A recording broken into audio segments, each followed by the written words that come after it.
ચોટીલા ચામુંડા માતાજીના દર્શન કરવા માટે આમ તો રોજે રોજ માણસો આવતા હોય છે, અને શનિ રવિ હોય કે પૂનમ હોય તો ખાસ કરીને પૂનમના દિવસે બહુ બધા લોકો આવતા હોય છે, અને એમાં પણ હોળી ધૂળેટીનો તહેવાર આવે છે ત્યારે તો બહુ જ ઝાઝી સંખ્યામાં માણસો દર્શન કરવા માટે આવે છે.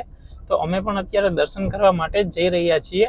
સૌથી પહેલાં તો જે ડેમોલેશન થયું અને એ પછી જે રોડ બહુ જ મોટો મસ્ત કરી દેવામાં આવ્યો છે, ચાલો પહેલાં તમને એ બતાવું.